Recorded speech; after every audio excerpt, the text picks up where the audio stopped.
دی ورور د مانځه متعلق څه سوالات کړي دي. اول سوال دا دی چې د مونځ قضا شته او کنه. دویم قضا په کم ټایم کې ده. دریم ډیر مونځونه د یو انسان نه قضا شوي دی به څنګه راګرځي. څلورم دا چې په سفر کې مونځ قضا شوی دی د هغې قضا به څنګه وي.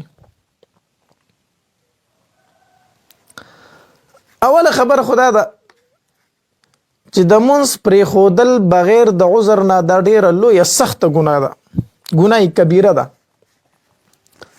حدیث مبارک کې راځي نبی علیہ الصلوۃ والسلام فرمایي کم انسان بغیر د عذر نه مونځ پرېښود او قضا یې کو، الله تبارک وتعالی د دې انسان نوم د جهنم په دروازه ولیکي. دویم روایت کې راځي من ترک الصلاة متعمدا فقد کفر، چا چې قصدن مونځ پرېښود د کفر وکړو. دیو جن بعض علما فرمایي چې چا قصدن مونځ پرېښود دی به ایمان دوباره راوړي او نکاح به هم تازه کوي.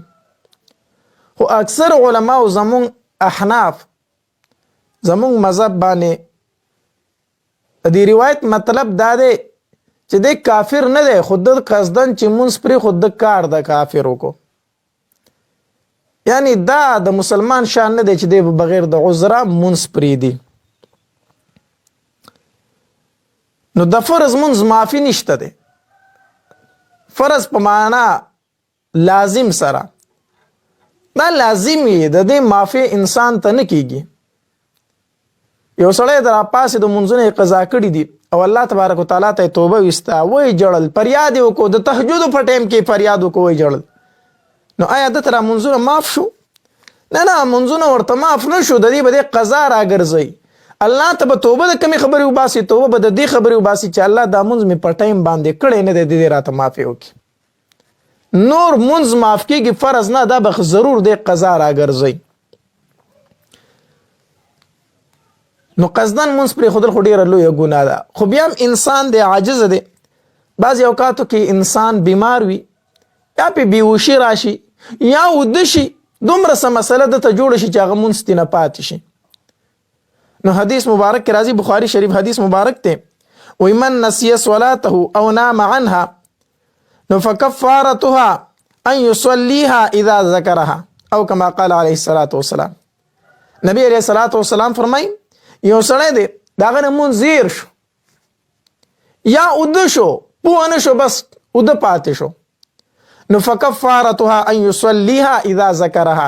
نبی علیہ الصلوۃ والسلام فرمای د دې کفاره دا ده چې کله دته د مونځ رایات شو چې د مونځ وکړي، د دې کفاره دا ده.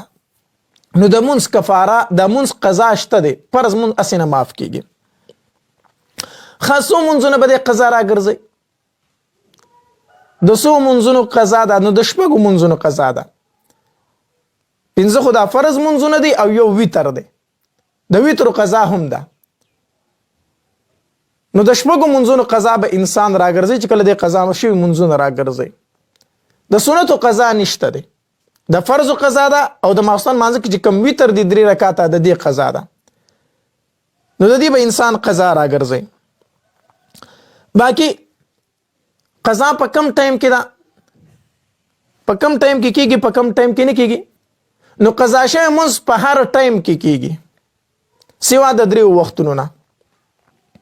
د نور راختو په ټایم کې او د نور د پریوتو په ټایم کې او چې کله نور بالکل د اسمان په منځ باندې ودرېږي. دا 3 مکروه اوقات دي، په دې کې قضا شوی منځ نه کیږي. د دې نه ما سوا هر ټایم کې قضا منځ ادا کیږي.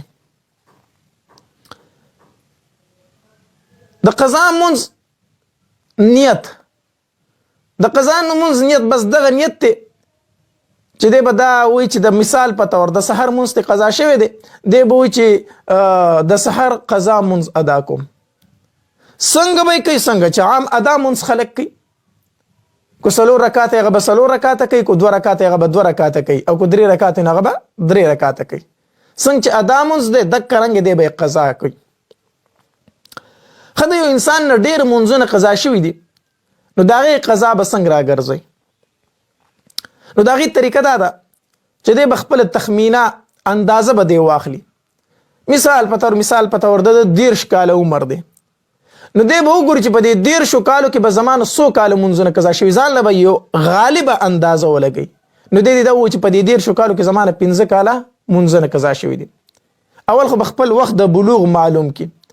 مثال په تور دی په 12 کال باندې بالغ شوی دی او عمر 10 کاله دی، نو دی به د 12 کالو نه په دې خوا اندازه واخلي چې زه بالغ شم، د هغې نه په دې خوا زمانه به څومره مونځونه قضا شوي.